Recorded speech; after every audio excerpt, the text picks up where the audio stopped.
10 a.m. Good morning, and we can continue. So, in the previous class yesterday, we started discussing, not started, we almost finished discussing cyclotron motion, right? But we didn't look at problems, applications, right? So now let me quickly review what we've done yesterday, and then we'll continue. So we just started looking at motion of a particle, charged particle, of course, in the magnetic field.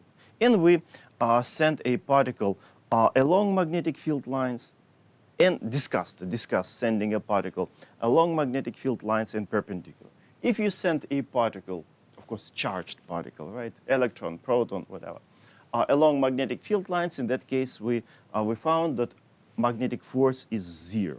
And this particle will just travel straight along that line forever and ever. So we're getting what is called a uniform translational motion. Then we turn the whole situation by 90 degrees, right? So now magnetic field is into the board, uniform magnetic field for simplicity, right?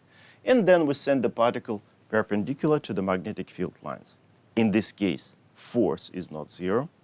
Force all the time, magnetic force perpendicular to the velocity. As a result, we should observe a circular motion of this particle in the magnetic field. Again, if the particle moves perpendicular to the magnetic field lines. Okay, so this motion we called a cyclotron motion. It sounds cool, cyclotron motion. Okay, but it's quite simple, right? All right, and then, so we sort of conceptually get to the idea that it's going to be circular motion, and then we sort of decided to describe this trajectory. And what does it mean, description of the trajectory, which is circle? If you know the radius, you know everything about this trajectory, right? So we introduce coordinate system, r axis towards the center, all right, and tangential axis along a tangential direction, right, t. Right? And maybe I didn't mention, so if you don't remember, let me remind you, why did we pick r towards the center? And the reason is very simple. Because centripetal acceleration, of course, there is a centripetal acceleration here. Centripetal acceleration is towards the center. And when you apply Newton's second law, right, in order to have here acceleration positive, right, it's better to align our axis towards the center. In that case, acceleration is positive because students usually develop a strong habit of keeping track of directions of forces, but they have troubles with keeping track of directions of acceleration, right? And very often students forget about that minus, so it's better to avoid having troubles, right, making mistakes. It's better to align our axis towards the center so that acceleration is positive, right? Okay, so it just wanted to remind you what you had in physics 1. And then, so we apply Newton's second law in a tangential direction. From that, we ended up with speed of the particle being constant. So it means we're going to have here also uniform motion. Again, uniform motion means constant speed. And then we apply Newton's second law in the r direction, right? So our magnetic force, right, Fr, which is q vb because v and b perpendicular to each other, and mass times centripetal acceleration, because whenever you have circular motion, there must be centripetal acceleration. Or if somebody tells you, okay, I have a trajectory and the centripetal acceleration is 5 meters per square second, it should immediately tells you that his trajectory or her trajectory is a circle. Centripetal acceleration and circular motion are inseparable. If centripetal acceleration is 0, it means that there are no circular motion. Yeah. Okay, so we apply Newton's second law in the r direction, and we ended up with radius of the circle, which is called cyclotron radius. Very, very important parameter in physics, especially plasma physics, right? Because they have to deal with tons of charged particles. Okay, so very, very important parameter. Then, so I told you, okay, guys, this is obviously a periodic motion. The particle is going to circle here forever and ever unless you do something to that to stop it, right? So, and of course, the logical question, what is a period? And that's the last piece which we discussed in the previous class yesterday. So we discussed the period. Since our motion, this circular motion, is still uniform, of course, uniform circular motion. Again, uniform means speed of the particle is a constant, right? Since speed is constant, then in order to find the travel time over one circle, you just need to take the distance covered, which is circumference, and divide it by the speed because speed is constant, right? So, and that's what we've done. 2 pi r cyclotron divided by the speed of the particle, right? And then we just use the expression which we derived for the cyclotron radius. We plug it in, and as a result, velocity gets canceled, right? So this is mv over qb, it's our cyclotron radius. Velocity gets canceled, and we have the expression for the period. And what is important, period does not depend on the velocity of the particle. How come? So if particle, let's say, moves fast, if v is large, speed is large. Look, if speed is large, it's in the numerator. Radius, cyclotron radius is going to be large. So this circle is going to be large. So as a result, distance traveled by a particle is going to be larger. So speed is larger, distance is larger, and you have a travel time, let's say, 5 seconds. And then if you discuss particle with a smaller speed, smaller radius, circle is smaller, distance travel is smaller. So again, that time, so smaller distance with a smaller speed gives you still the same travel time, let's say 5 seconds. So every time they magically balance each other, right? So every time, so if you have larger speed, you will have just larger circle and larger travel distance, but the travel time is going to be still the same. And mathematically, it's here because velocity gets canceled. Right, so then, of course, we can, since we started talking about the period, so let's just also introduce the frequency, right? Which is the reciprocal of period. So frequency, of course, you can f cyclotron, it will be 1 over period of cyclotron radius. And of course, it will be just flipped that expression qb divided by 2 pi times mass of the particle. Right? Okay, so and now let's look at sort of a general situation. Let's assume that we have, I don't know, magnetic field lines pointing in a certain direction. And now let's send a particle neither parallel to the magnetic field lines nor perpendicular at some arbitrary angle and discuss what are we going to get in that case. Okay, so now let me put a new bullet, right? And now let me write, so general situation. General, oops.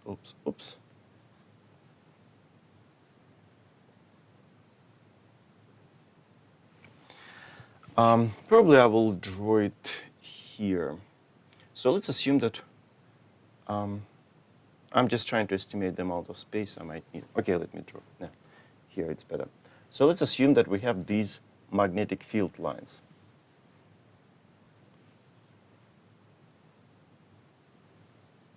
So this is B. Uniform for simplicity, right? Of course, it doesn't have to be, but in order to discuss conceptually what will happen, it's good. And now let's send a particle.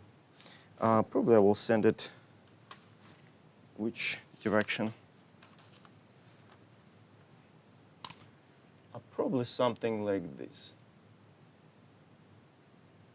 So let's say this is our velocity. So you see now it's neither parallel nor perpendicular to the magnetic field lines. So it's neither this nor that case. So what will be a trajectory? In order to understand what will happen in this case, we have to decompose this velocity in 2 components. First component will be parallel to the magnetic field lines, and the second perpendicular. And we know how, and we know, we just discussed, we know the trajectories which will be produced by those components, right? Okay, let me, a long magnetic field line.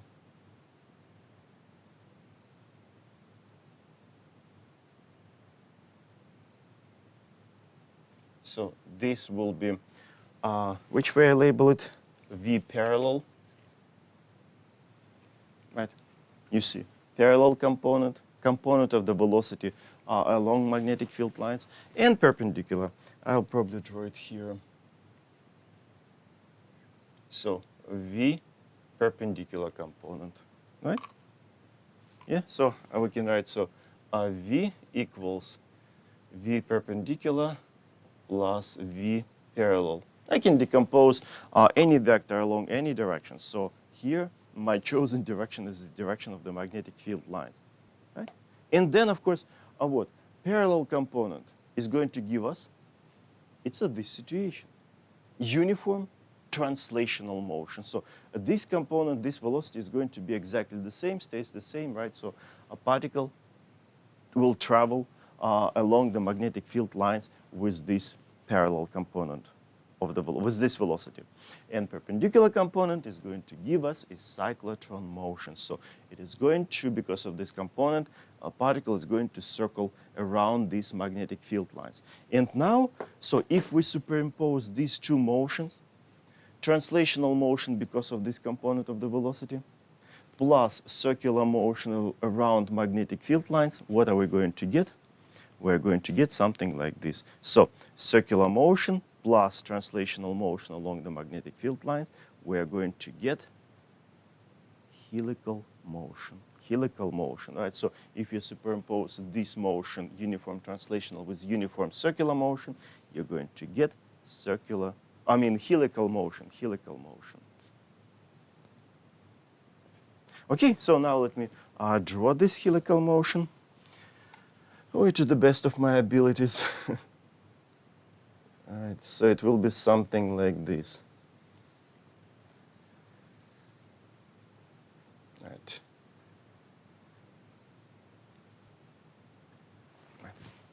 Helical motion, let me label it.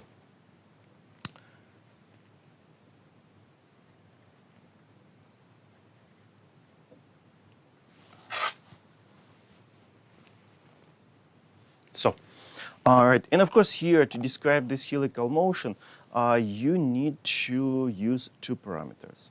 First, cyclotron radius, right? So you can introduce, right. So this will be R cyclotron, right? Cyclotron radius, and then the second parameter, which we haven't used up to this point, it's a distance between these, for example, 2 points. If I take this point on the trajectory and this point on the trajectory, right? This, what is called the pitch. Okay, let me show it. So P, and it's called pitch. Oops. Overlapping.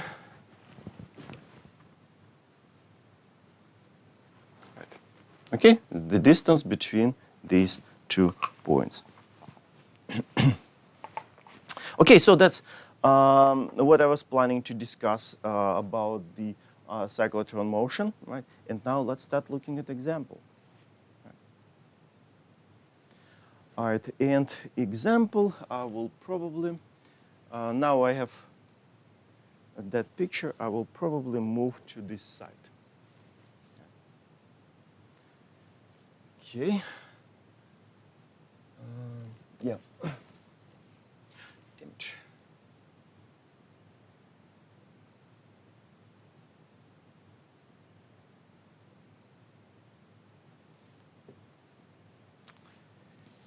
Why I stopped? Because there will be another section, right? And I wanted to recycle these pictures again also.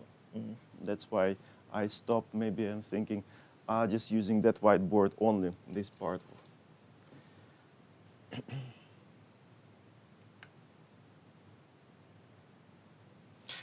Why not?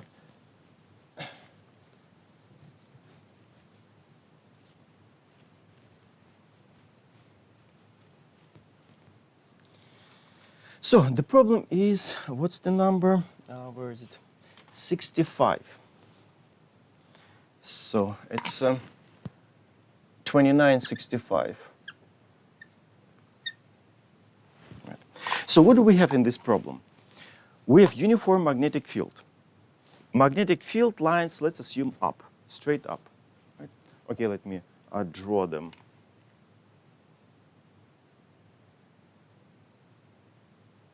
So these are my magnetic field lines. Okay, I'm trying to draw them with the same density. Okay, then there will be a particle entering these magnetic field lines at a certain angle. Right? And we will have to describe that motion and find a few parameters. Right? But before I can write what we have to find, let me introduce coordinate system and draw a few lines on the picture. So let me introduce coordinate system, and the coordinate system, z-axis, I will point up along magnetic field lines. You remember, you can orient your coordinate system any way you want. So let's say this is z, then this is x, and okay, nope, this will be y because I want to use right-handed coordinate system. So this is y, and this is x. Okay, so my coordinate system. Now particle, and that is electron. So now let's assume that we have an electron.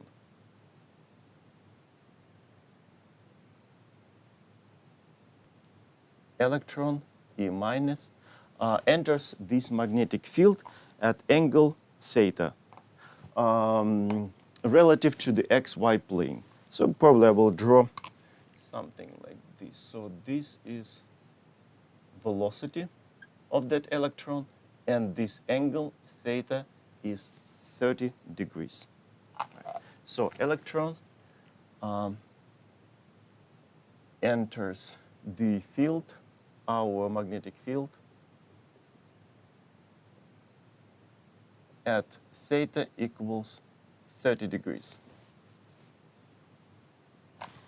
So what else is given? Yeah, the magnetic field strength.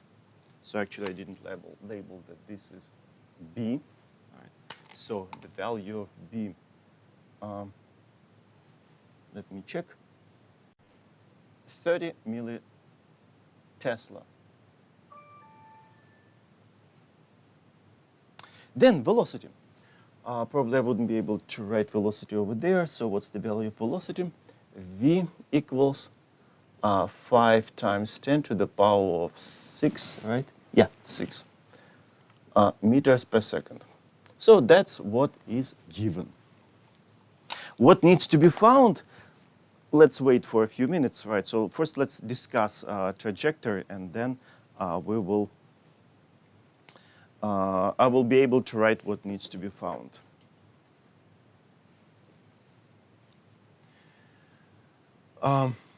So it's basically this situation. Velocity is neither parallel to the magnetic field lines nor perpendicular, right? But of course, this velocity we can decompose, right? Along magnetic field lines like here and perpendicular, right? So I can find, for example, this component. Let me label it as V sub z, because that is z direction, right? So I think I label it Vz, yeah. V sub z, and then component perpendicular, it will be this, right? So V sub y. So two components. So it will be V can be written as V sub z plus V sub y. Can we find those components? It should be a big deal, right? We should be able to find easily those components. So which one I wrote first? Okay, let's start with Vz. So magnitude of V sub z, it's just a V times what? Sine of the angle theta, because that side V sub z is opposite to the given angle. So it will be V times sine of theta, right? And of course you can calculate. So this is, which way I wrote, it's component parallel to, it's a component parallel to B. And which trajectory is going to give us this component? It is going to give us a uniform translational motion. It was here in the corner, which I erased, right? So it's going to give us a uniform translational motion, right? So this gives a uniform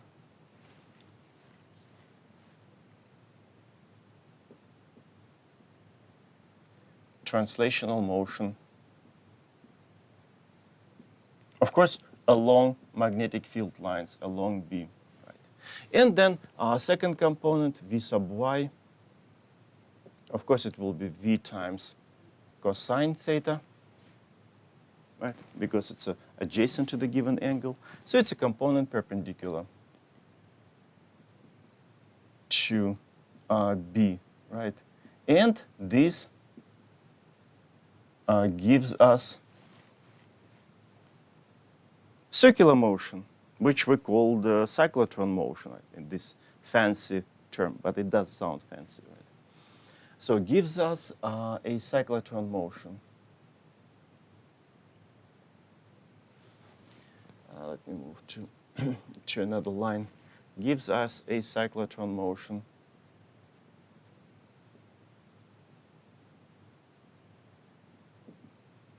Right? So where, of course, a superposition of these two motions, we're going to get a trajectory similar to that one. Helical motion. Okay, so let me draw that helical motion. So it will be something like this.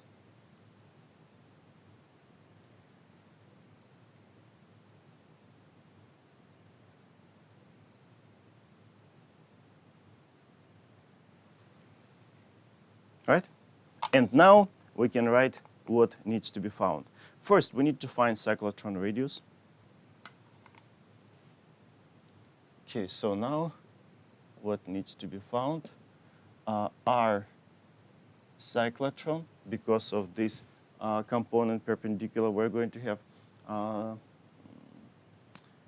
cyclotron motion. And the second, we will have to find this pitch. Right. So it's basically distance between these 2 points adjacent. Right. So this is P. So we need to find that P, which is pitch.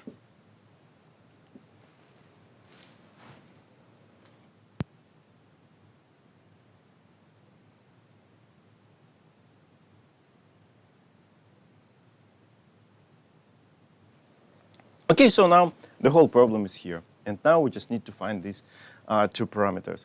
Let's start with cyclotron radius. I erased the formula on purpose. No, actually, no, not on purpose, right? I wanted to save it. All right, let's just quickly derive that formula. Right, because usually, as I told you, I don't give that formula on the formula sheet. Right? So let's start with cyclotron, R cyclotron, right? So it's just an application of Newton's second law in the radial direction. So component of the force in the radial direction equals mass times centripetal acceleration. So this is Q V. Okay, which V? When we derived the formula for cyclotron radius, right? So the whole velocity was perpendicular to the magnetic field lines. So back then, the whole velocity was perpendicular to the magnetic field lines. But now it's not only V sub y perpendicular to the magnetic field lines. So, of course, we have to use here v sub y. Right? Again, it's a very common place for mistakes because students just grab the velocity, whatever velocity is given, and use it in a formula for cyclotron radius, and of course that is wrong. Right? Because only perpendicular component gives us this circular motion. Parallel gives us a uniform translational motion. Right? Okay, so v sub y, and maybe I will circle it to emphasize. Right? So v sub y. And, yeah, magnetic field.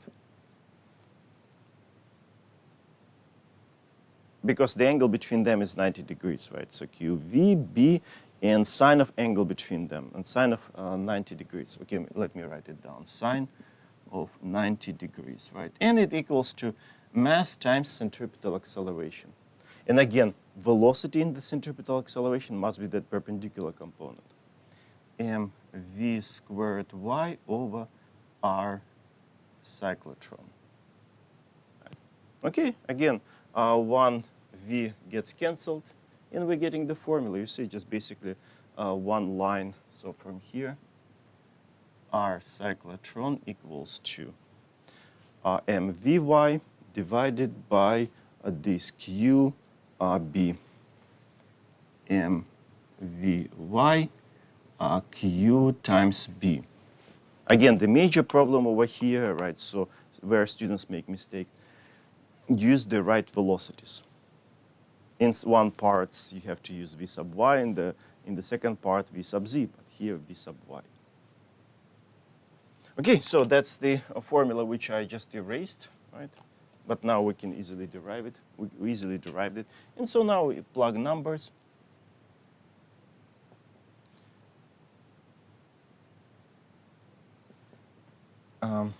Okay, I'm not going to plug numbers. I will just write down the answer. It will be 0.82 millimeters.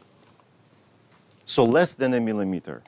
So the cyclotron radius, so it's going to circle with the radius,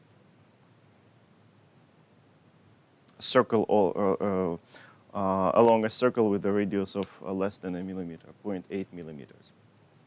Okay, so now, next step must be finding the pitch. And before we can do that,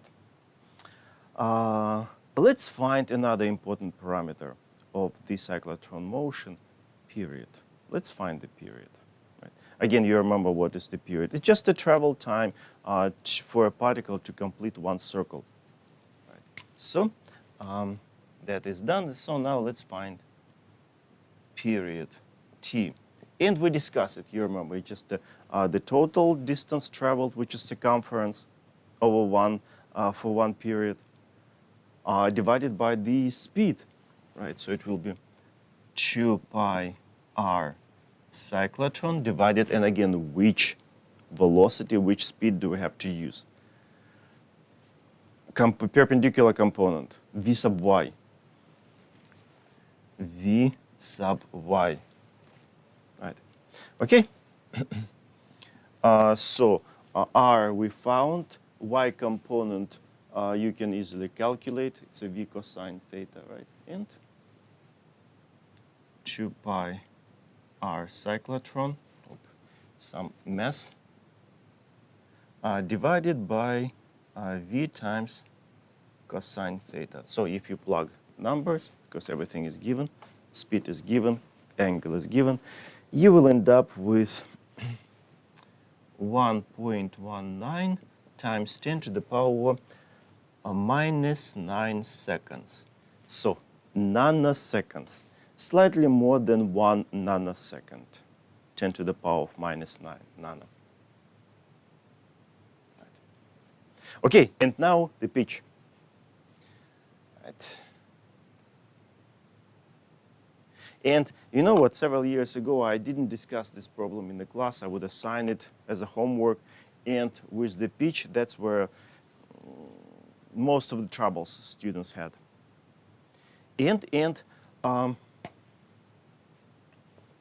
But actually, the solution is quite simple. So pitch, it's this distance between these 2 points. Do we know the speed in that direction?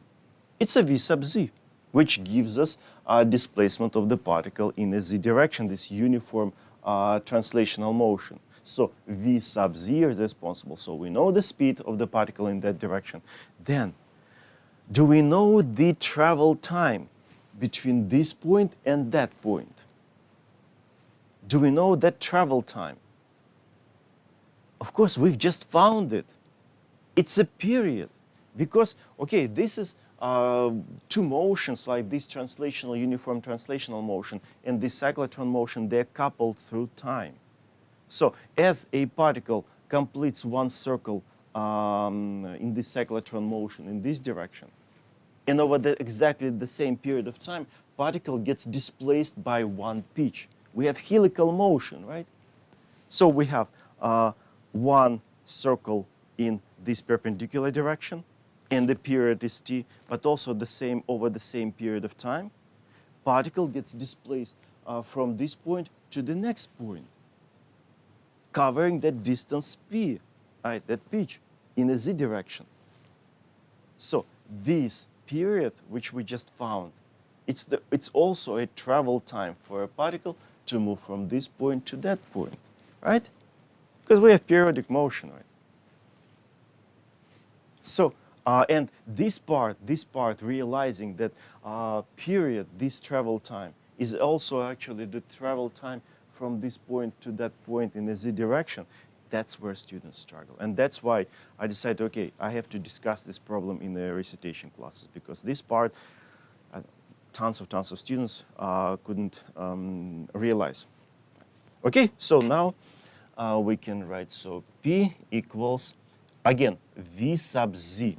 It's another place for tons of mistakes using the proper velocities. We're talking about motion in the Z direction along magnetic field lines. You have to use this velocity, V sub Z. N times the period we just found, right? So period is there. Component, Z component, V sine theta. So everything is given, basically. Sine theta times T. So, and if you go through this, you will end up with 3 times 10 to the power of minus 3 meters. So which is 3 millimeters, right? Yeah, 3 millimeters. So the cyclotron radius is less than a millimeter, and over one period it gets displaced in a z direction by 3 millimeters.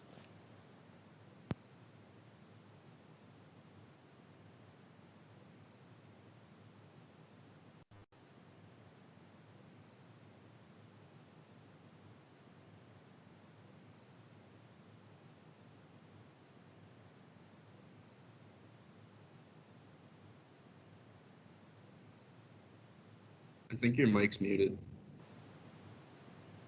Yeah, thanks. Whenever I drink water, I mute myself, and occasionally I forgot to unmute myself. Okay, so the next problem, conceptual. A couple of conceptual questions.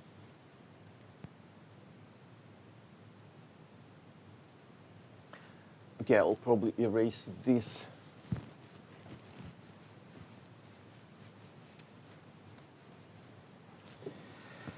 These questions I give among multiple choice questions quite often. So this is conceptual question 6, A and B. CQ6. Okay, it looks like I need to change blue marker, but all the time these blue markers, green markers, they're kind of bright, difficult to see them. Not enough contrast. Okay, so let's assume that we have magnetic field. It's a part A. So magnetic field lines into the board. Okay, so that's B. Then, which particle? Positive particle, for example, proton, enters these magnetic field lines. Okay, so let's assume that this is positively charged particle. Q enters magnetic field lines this way. Okay, perpendicular to the magnetic field lines, right? And so we need to answer the question, what is the direction of deflection? Right, so what is the direction of deflection? Direction of deflection.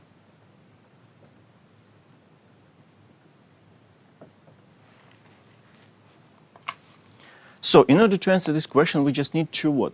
Realize that the force, so we have charge, which travels, moves. In the magnetic field, of course, there must be magnetic force. We know the expression for the magnetic force. Q, V, cross, oi, what an ugly cross. V cross B, right? So let's apply it. So V cross, okay, conservation of brackets. If you open 3 brackets, you must close 3 brackets, right? If you open 2, you must close 2, right? Okay. Direction of the force in the first, again, 2 steps. You need to check direction of V cross B, and then check the sign of the charge. V cross B, V that way, right? B is into the board, so I have to position my hand like this, so I can curl my fingers in the direction of the second vector in the product. And my thumb gives me direction of the cross product, and then second step. So direction of this is up, and since the charge is positive, so that direction gives us direction of the force acting on this particle, right? So force is this way. So force is this way, right? And as a result, we're going to have circular motion, right? A cyclotron motion, and the particle is going to circle this way. So I can draw a trajectory, so it will be moving that way, circling, right? If it have enough space, right, in order to circle. Otherwise, it will be, I don't know, quarter of a circle, maybe 1/8 part of the circle. It depends how big the magnetic field is. All right. So next. Next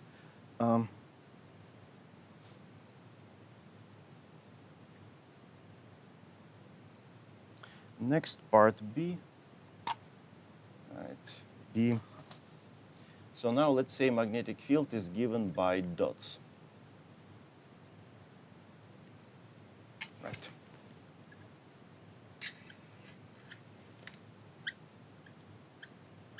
So these are magnetic field lines B. And particle enters. Now let's assume it's an electron. Electron minus Q, and enters this field in this direction, V. So again, the same question. What is the direction of deflection? Again, so cross product, V cross B. V is up, magnetic field is out, right? So I have to position my hand like this. So along V, and then I can bend my fingers in the B direction. And my thumb gives me direction of V cross B. So direction is that. But that is only direction of V cross B. But since our charge is negative, right, it's an electron. So that direction must be flipped to this one. So the force will act on the electron that way, right? Don't forget about the sign of the charge. So in this case, force will be this way. And the particle is going to experience, again, cyclotron motion. It's going to move along the circle. But now this way, it's this way.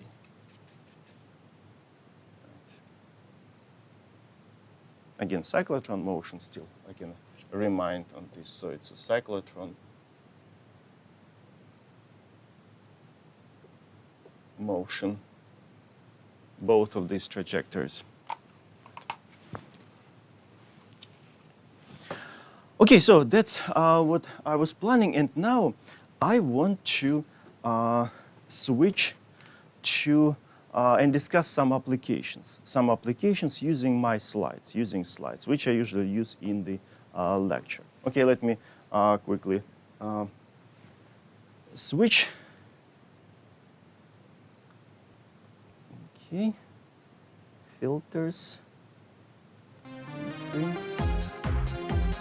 Close this.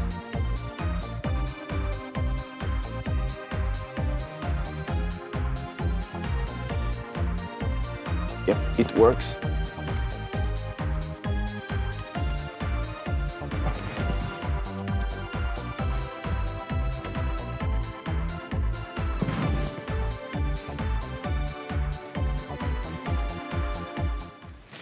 Okay, so applications of cyclotron motion. The sun, right? There are tons of different complicated reactions processes happen in the sun, right? And as a result, it produces tons of high energy particles, electrons, protons, tons, right? And of course, all those high energy particles travel in all possible directions in the universe, right? And of course, some of them, oops, just a second, my flipper is still off. Okay, and of course, some of these particles travel towards the Earth. And if you position, for example, here a human being, right, it will be dead very soon because it will damage molecules of our body, right? So, because of the high energy particles. So it's dangerous. And still, they approach the Earth and we're still alive. So how come? How come that we are not dead because of these high energy particles? And because of this process, which we just discussed.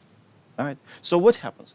The Earth has its own magnetic field, right? So basically it works as a permanent magnet.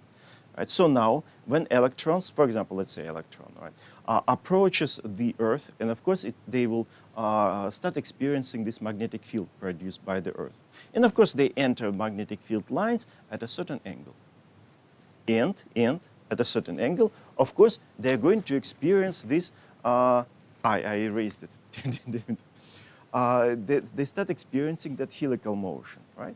So two components perpendicular to the magnetic field lines, parallel to the magnetic field lines, and as a result, they experience this helical motion and they travel along, they circle around magnetic field lines and also at the same time getting displaced along the magnetic field lines, right? And of course, since magnetic field lines getting to the poles, right? So this is, you remember, south magnetic pole, and this is north magnetic pole. You remember, poles are flipped. So, for example, electrons, let's say, travel that way, right? And then getting displaced to the poles. Then, when the particles enter this magnetic field, they start entering magnetic fields kind of reasonably far away from the Earth when there is no atmosphere. No atmosphere. But when they start getting closer and closer and closer to the poles, right, so they start entering into the atmosphere. And atmosphere is filled with molecules, oxygen, nitrogen, right, so tons of whatever you have in the air.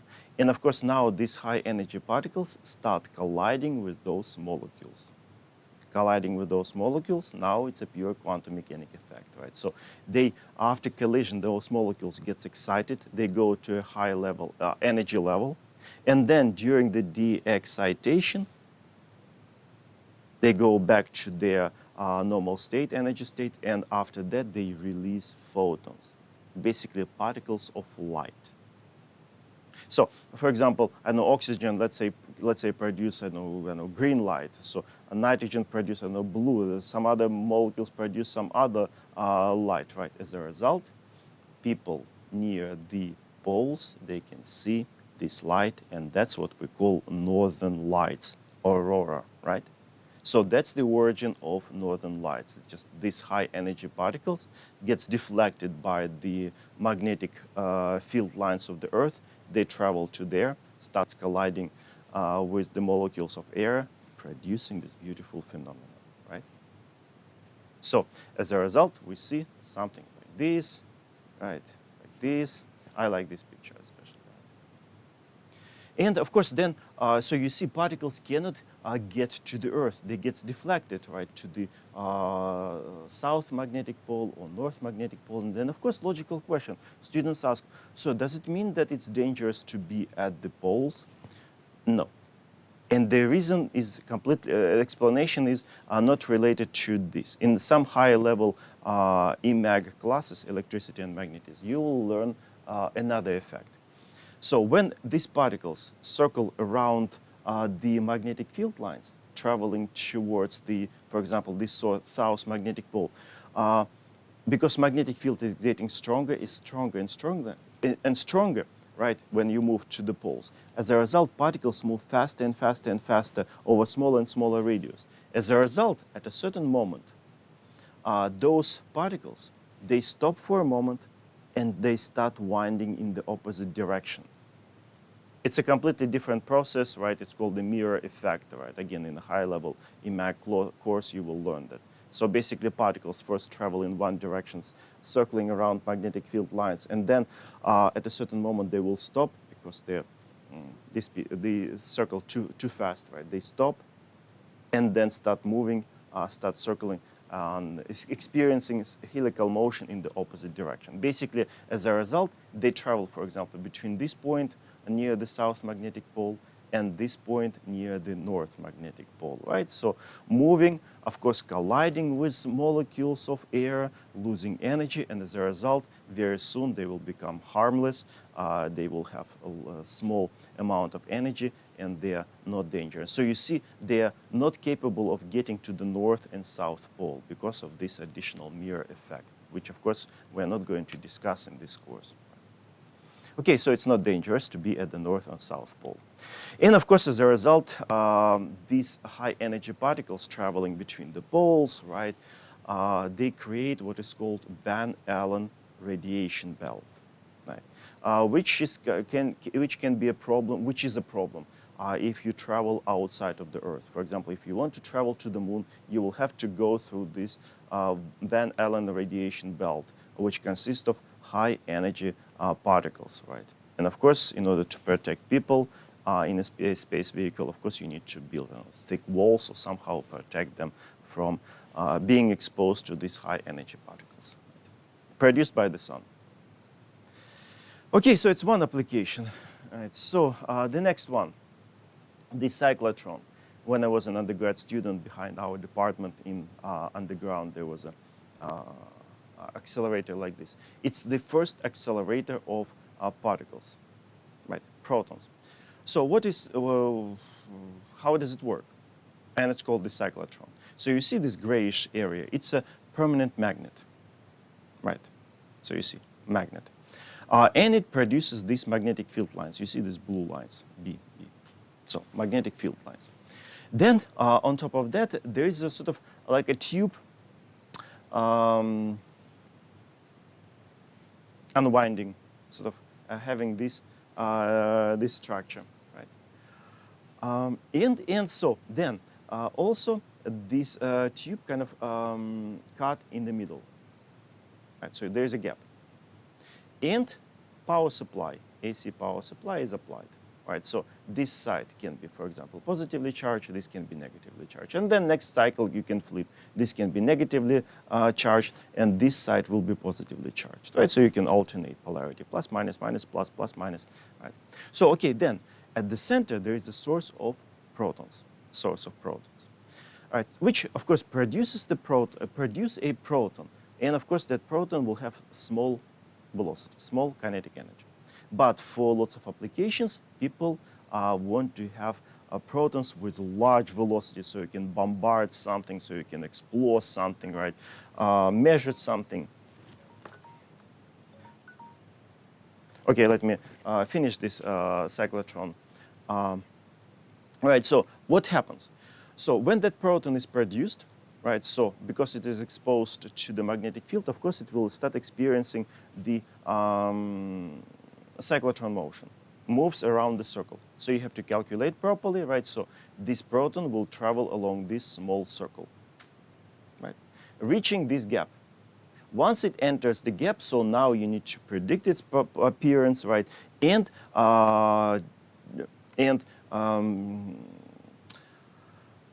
create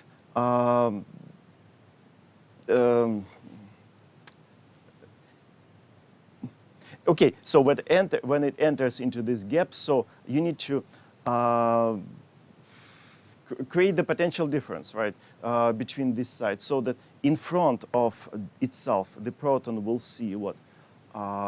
Negatively charged object, and behind positively charged. So that it will be pushed, and so that it will be accelerated into this gap. So this side must be negatively charged, that side must be positively charged. So when a proton is here, of course, it will be accelerated. So it will be accelerated over this gap, and now it will have larger velocity. Of course, it will experience the cyclotron radius, cyclotron motion, but with a larger radius, because velocity is larger. So it will travel along this bigger, still over this tube, right, with the larger radius. So now it will enter this gap. And by that moment, again, you need to rearrange polarity. And so again, so that the proton will see in front of itself positively charged object, and behind negatively charged. So this should be negatively charged, and this is should be positively charged, so that the proton will be accelerated again. So now over this gap, it gets accelerated, larger velocity, larger cyclotron radius. So now it will travel over that part of this tube. And now again, after half a cycle, it will come to the gap. Again, you need to arrange polarity properly. Minus in front, plus behind, so it will be accelerated. And again, larger circle, it travels over this now part of this tube. And then so you keep moving this proton along these tubes, keep pushing it in these gaps, right? As a result, after a few cycles, it will come to the end. And now, when it leaves this end, there's no magnetic field. Magnetic field disappears because magnetic field is only over here. So as a result, it will travel along a straight line, and you can position here, for example, some target, right? And you can bombard, or you can do whatever you want to do with these high energy particles. So you see application of cyclotron motion to accelerate particles. Okay, sorry. All right, let's call it a day. And tomorrow is the holiday, right? Yes, tomorrow is the holiday. And then I will see you on Thursday on the lecture. We will start discussing very important new law, Faraday's law. Right? Okay, guys. All right. If you have questions, you can ask. And otherwise, I'll see you on Thursday.